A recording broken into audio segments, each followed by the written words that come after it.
When I think about Jack Capell, I think of one word: passion, or passion for weather, because Jack had it. And I think that's the common denominator between myself, between Jack, and all the meteorologists and weather people in the Northwest. He loved Northwest weather.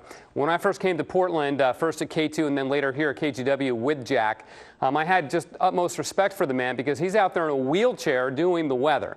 Not because he had to, not because he needed to, but because he wanted to, because he loved forecasting. He thought of it as a great, fun game, and as you'll hear in the story coming up in a bit. This is one of Jack's old golf clubs. He was a very active man before the disease hit him. He knew I shared a passion for the game, and one day I came in and he said, "Here are my old golf clubs if you want them." And I was like, "These are gold. Thank you so much." And the old hickory shaft and all of that, kind of just very strong and sturdy like Jack before he was stricken with the disease. He played hockey. He was a very active man, and as far as I know, to my knowledge, the only man to ever water ski across Crater Lake. But that's not a story that Jack would just tell you. He was incredibly humble, and you'd have to coax this information out of him. He didn't like to talk about himself at all, whether it was Crater Lake, golf, or being on the beaches of Normandy and the D-Day invasion. He was on that historic occasion. In fact, in a foxhole on the beaches of France, looked up, saw a cloud, and that's where he found his passion for forecasting. So he may have found it on the D-Day invasion, his passion for weather, but he lived Northwest weather through and through.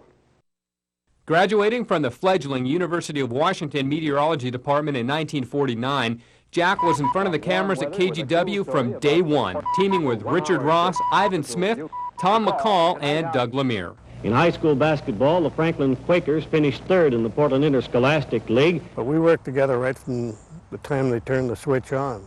What do you remember from that very first broadcast? Everybody was nervous. Capell needed all the forecasting certainty he could muster on October 12, 1962. At Corvallis, winds gusted up to 127 miles per hour. The Columbus Day storm of 1962 is still the storm by which all others are measured in Oregon. Capell heard his forecast on the radio just as a lull in the burgeoning storm came over the city.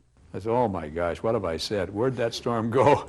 And then bang, it hit. 101 at Redmond and 103 at the Dells. Over his 44 years on the air at KGW, Capell saw the worst of Northwest weather and accurately forecasted most of it. The great floods of December 1964. Some 400 homes were submerged by the fast-rising water. The Vancouver tornado of April 1972, and all the blizzards and downpours in between. In 1989, Jack received the National Outstanding Service Award from the American Meteorological Society, and even Smokey the Bear recognized Jack's service to the community. I have to say, there's a certain suspense there as you make a forecast, and it's a game, and I missed that game.